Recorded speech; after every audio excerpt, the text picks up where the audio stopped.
పెళ్ళైన తమ కొడుకు కుటుంబం చర్చి మానేసి తమ జీవితాల్లో దేవునికి స్థానం ఇవ్వకపోవడం చూసి వృద్ధ దంపతులు ఎంతో బాధపడ్డారు.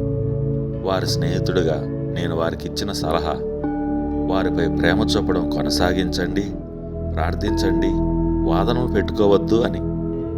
వార్షిక క్రిస్మస్ కుటుంబ కలయికలో తండ్రి తన ఇతర సంతానం వింటుండగా ఆ కొడుక్కి పెద్ద ప్రసంగం ఇచ్చాడు. కొడుకు కోపంగా తన కుటుంబంతో సహా ఇంట్లో నుంచి వెళ్ళిపోయి తల్లిదండ్రులతో తెగజంపులు చేసుకున్నాడు. ఇప్పటికప్పుడు ఒకటి జరగాలని నీవు పంతం పడితే అదే జరిగేది. కేవలం ప్రార్థన మీదనే ఆధారపడి నిదానంగా ఊరుకోలేవు.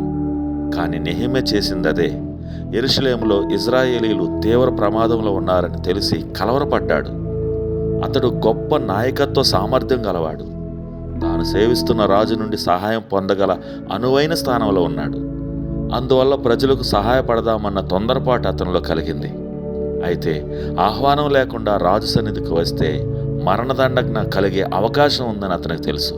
కాబట్టి వెనువెంటనే అవకాశం ఇమ్మని దేవుని వేడుకొన్నప్పటికీ వేచి ఉండగలిగేటంతగా దేవునిపై నమ్మకం ఉంచాడు. 4 నెలల తర్వాత తన విన్నపం వినిపించడానికి రాజే ద్వారం తెరిచాడు. ఓపిక పట్టడం అస్తమానం సాధ్యం కాదు. అయితే దేవునిపై ఆధారపడడం మంచిదే.